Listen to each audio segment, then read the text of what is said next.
Hello बच्चों, कैसे हैं आप सब। उम्मीद कर रहे होंगे जहाँ भी होंगे स्वस्थ होंगे, मस्त होंगे। चलिए, थंबनेल देखकर आप समझ गए होंगे कि हम किस टॉपिक्स की बात करने वाले हैं। यह है कक्षा 10 का पहला चैप्टर्स, जिसको हम कंटिन्यूसली चल रहे हैं। आज नेक्स्ट वीडियो इस पर अपलोड किया जा रहा है विस्थापन अभिक्रिया को लेकर। चलिए तो शुरू किया जाएगा। विस्थापन अभिक्रिया, जो भी नंबरिंग होगी बेटा क्या लिखेंगे, विस्थापन विस्थापन अभिक्रिया अभिक्रिया विस्थापन अभिक्रिया। इसको इंग्लिश में क्या कहा जाएगा बेटा, इंग्लिश में कहा जाता है डिस्प्लेसमेंट रिएक्शन। डिस्प्लेसमेंट क्या बोला जाएगा, रिएक्शन। ठीक ना, हेडिंग देंगे विस्थापन अभिक्रिया डिस्प्लेसमेंट रिएक्शन। अब सुनिएगा, डिस मतलब होता है हटा देना। डिस मीन्स क्या होगा, हटा देना। प्लेस मतलब कहाँ से बेटा, स्थान से। किसी को ना, कोई रहे स्ट्रांग रहे, वो किसी वीक को एक स्थान से दूसरे स्थान पर हटा सकता है कि नहीं हटा सकता। जैसे ऐसे सुनिए, क्लास होता है, क्लास में जो दबंग बच्चे होते हैं किसी को भी कहीं से हटा देते हैं ना, अपना स्थान फिक्स कर लेता है। ठीक है, उसी प्रकार यह अभिक्रिया होती है। ध्यान दीजिए, पहले हम कैसे समझते हैं इसको। पहले देखिए, जैसे मान लेते हैं कोई अभिक्रिया हो रही है, कोई अभिकारक है ए और कौन सा है बी प्लस ए प्लस बी और सी। ठीक है ना, चलिए ठीक है। अब इसमें मैं क्या कर रहा हूँ कि ये कोई तत्व हो गया या यौगिक भी हो सकता है। कोई तत्व किसी यौगिक से एक तत्व को हटा दे, जैसे यहाँ ए है ना, यहाँ से बी को क्या करे, हटा दे। तो हटाने के बाद ए किसके साथ जुड़ जाएगा, सी के साथ। यानी बनाएगा क्या बेटा, ए सी और प्लस किसको बाहर करेगा, बी को। यानी कोई भी तत्व किसी यौगिक से, कोई भी तत्व किसी यौगिक से, ठीक ना, कोई भी तत्व किसी यौगिक से, कोई भी तत्व बेटा, ठीक ना, कोई भी तत्व। एक चीज ध्यान दीजिएगा, मैं कहा क्या रहा हूँ, ध्यान दीजिए। ए सी प्लस क्या बनाएगा, बी बनाएगा। ए सी प्लस बी बनाएगा। ध्यान दीजिए, मैंने कहा कि कोई भी तत्व किसी यौगिक से एक तत्व को हटा देगा। जब बी को हटाएगा तो बी का स्थान ग्रहण करेगा कि नहीं करेगा। ठीक है, तो यह अभिक्रिया क्या कहलाती है, विस्थापन कहलाती है। चलिए मैं डिफिनीशन बोल दे रहा हूँ, देखिए कैसे होगा।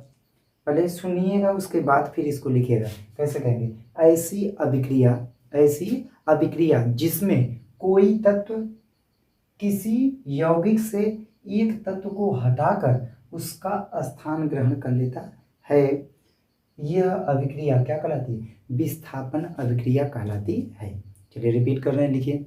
ऐसी अभिक्रिया जिसमें कोई तत्व किसी यौगिक से एक तत्व को हटाकर उसका स्थान ग्रहण कर लेता है, उसे विस्थापन अभिक्रिया कहा जाता है।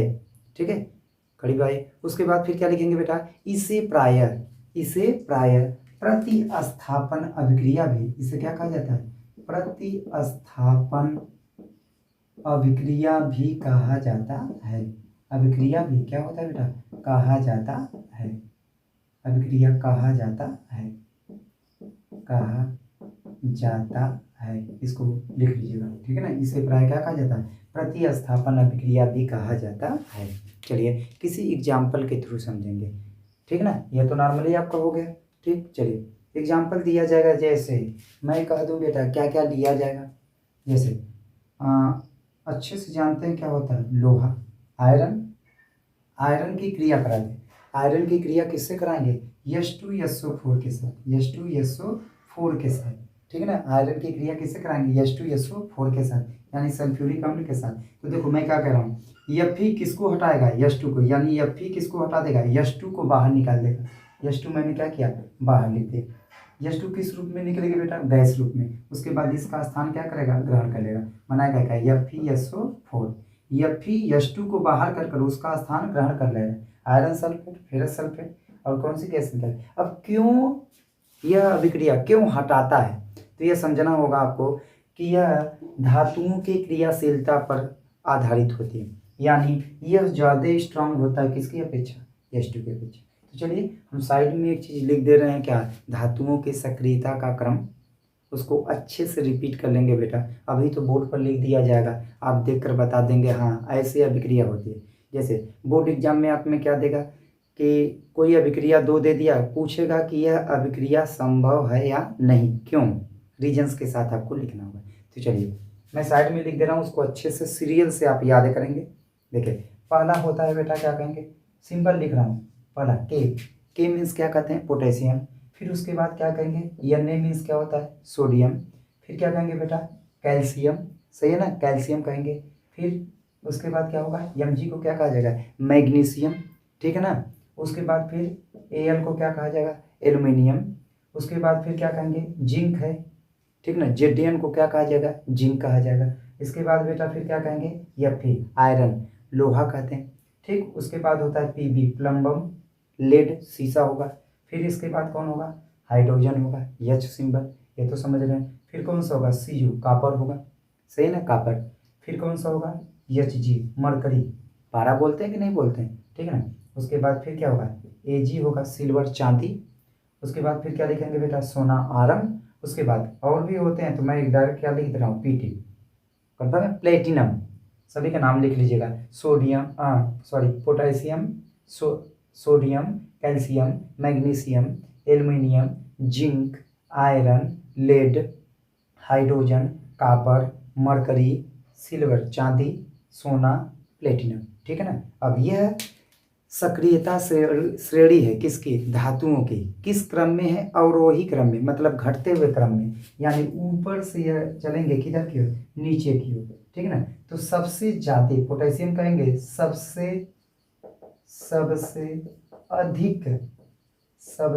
अधिक क्या कहेंगे, अभिक्रियाशील या क्रियाशील यह होती है, क्रियाशील होती है, ठीक है ना। और सबसे कम कौन होती है, प्लेटिनम होती है। तो सबसे कम क्रियाशील लिख रहे हैं, क्रियाशील, सबसे कम क्रियाशील बेटा ये होती है, ठीक है ना, सबसे कम क्रियाशील, ठीक है ना। अब इधर इसको देखिए कैसे हो रहा है, अब ध्यान दीजिएगा, Fe है, आयरन है कि नहीं, आयरन देखो यहाँ है। उसके बाद फिर किसको हटा रहे, H2 को, इसके नीचे मतलब ऊपर वाला हमेशा, जैसे किसी अभिक्रिया में मिल गया, यह भी मिल गया, यह भी, यह इसको हटा देगा, क्योंकि ऊपर वाला अधिक स्ट्रांग होगा कैसे, नीचे वाले से। तो यह नीचे आने वाले को सभी को क्या करेंगे, हटा देंगे।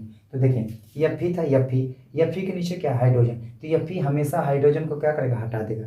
क्या रीजंस बताएंगे कि Fe आयरन हाइड्रोजन से अधिक क्रियाशील होता है, जिससे यह हाइड्रोजन को क्या करता है, विस्थापित करेगा। चलिए ठीक है, इसका नाम लिख दें पूरा, बोलते हैं आप लिख लेंगे, लिख दे रहे हैं। देखिए इसका नाम होता है आयरन मतलब लोहा कहा जाता है। इसका नाम होता है सल्फ्यूरिक अम्ल।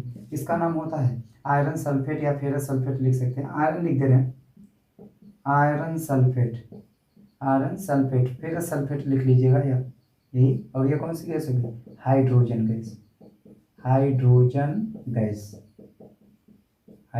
गैस, ठीक है। और कोई अभिक्रिया देख लीजिए, चलिए बात करेंगे, कोई अदर अभिक्रिया देख ली जाए, जैसे सोडियम धातु, सोडियम होता है, ठीक, इसको अगर वाटर में डाल दिया जाए तो नहीं, इसके बाद बता रहा हूँ, रुके, एक अभिक्रिया और कोई दूसरा एग्जाम्पल के थ्रू चलाएं।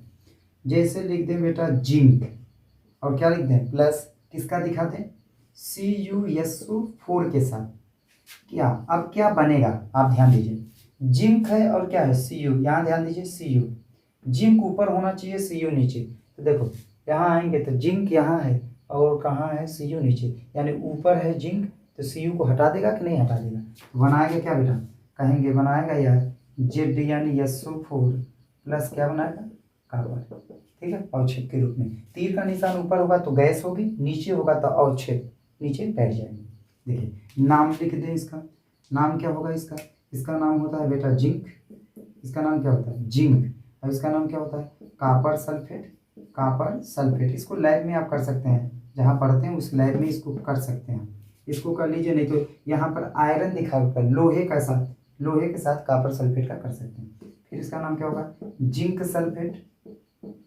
सल्फेट, और इसका नाम क्या होगा बेटा, कापर होगा, इसका नाम क्या होगा, कापर, सही है। चलिए अब एक चीज और, एक और लिख रहा हूँ जो अभी इसके पहले लिखा था, जैसे मैं कह रहा हूँ सोडियम हो जाए, सोडियम की क्रिया किसके साथ करा दें, वाटर के साथ ना। आप कहेंगे सर H2 को किसको हटाएंगे, H2 को, तो ध्यान दीजिए मैं कहा ठीक था, चलिए H2 निकालेगा, लेकिन एक चीज़ ध्यान देंगे, यहाँ थोड़ा सा कंफ्यूज होंगे। वाटर देखेंगे H2O, यह टूटता है बेटा किस में, H प्लस में और किस में, OH माइनस में, H प्लस में और किस में, OH माइनस में, यानी OH माइनस मिलेगा और क्या मिलेगा, H प्लस मिलेगा, ठीक है ना। तो OH है और क्या है, Na है, तो बनेगा क्या, NaOH। अभी रुके रहिए, अब रिएक्शन अभी बैलेंस करना होगा। यहाँ हाइड्रोजन 2 है, यहाँ हाइड्रोजन 2 है, यहाँ 1 है, 2 1 3 हो गया, तो अब इधर तो बैलेंस है नहीं, तो यहाँ 2 कर दें तो 2 2 4 हो गया, यहाँ कितना 2 है, तो यहाँ क्या कितना लगा दें 2। अब सोडियम 2 है तो सोडियम क्या करेंगे, 2 लगा देंगे, ठीक है ना। तो इस तरह यह होगी, इसका नाम क्या होगा, सोडियम होगा, इसका नाम क्या होगा बेटा, सोडियम, और इसका नाम क्या होगा, जल होगा, वाटर। कौन सी है, sodium hydroxide, sodium hydroxide, hydroxide, hydroxide, और ऊपर से इसको कॉपी कर लेंगे, क्या होगा यार, हाइड्रोजन गैस होगी, ठीक है ना। ऐसे ही यह होता है, ठीक। चलिए इतना अच्छे से लिख लीजिएगा, इस क्रम को क्या करेंगे, याद कर लीजिएगा, नहीं तो बहुत प्रॉब्लम होगी। अभी तो आप देख रहे हैं कि ऊपर वाला हमेशा नीचे को हटा देता है, नीचे वाले को ना, ऊपर वाला अधिक क्रियाशील होता है, एकदम स्ट्रांग होगा, और नीचे वाला क्या होता है, वीक होता है, ठीक। चलिए कुछ अभिक्रियाओं को मैं लिख रहा हूँ, उसको ध्यान दीजिएगा। चलिए इसको रब कर दे रहा हूँ, ठीक है ना, लिख लीजिएगा।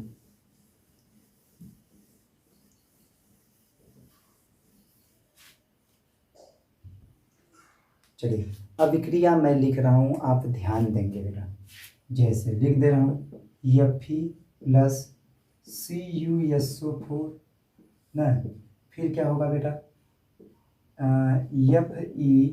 FeSO4 प्लस क्या होगा, Cu, ऐसे।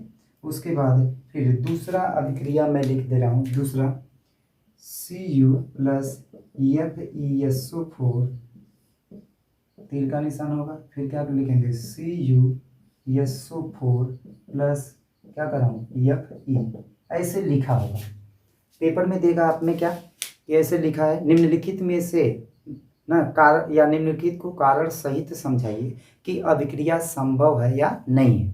तो कैसे बताएंगे आप वहाँ पेपर में, तो यह तो मिलेगा नहीं, आपको याद कर कर जाना होगा। तो ध्यान दीजिए, यहाँ आयरन है, हटा किसको रहा है बेटा, कापर को, तो आयरन कापर को हटा पाएगा कि नहीं हटा पाएगा, इधर देख लीजिए, आयरन Fe लोहा किसको हटा रहा है, कापर को, कापर नीचे है ना, तो आयरन इसको क्या करता है, हटा देता है, यानी लोहा कापर से अधिक क्रियाशील होता है, जिससे लोहा कापर सल्फेट के विलयन से कापर को विस्थापित करके उसका स्थान क्या कर लेता है, ग्रहण कर लेता है, जिससे यह अभिक्रिया संभव है, ऐसे लिखेंगे। फिर इसमें देखिए, अब क्या कापर लोहे को हटा पाएगा, क्या यह इसको हटा पाएगा, नहीं, क्योंकि कापर, यह जो कापर है लोहे से कम क्रियाशील होता है, जिससे कापर फेरस सल्फेट के विलयन से फिर लोहे को क्या कहते हैं, विस्थापित नहीं कर पाते, ठीक है ना। ऐसे आप इसके पूरे रीजन्स के साथ क्या करेंगे, बताएंगे, ठीक। इसको अच्छे से लिख लीजिएगा, ठीक। इसके बाद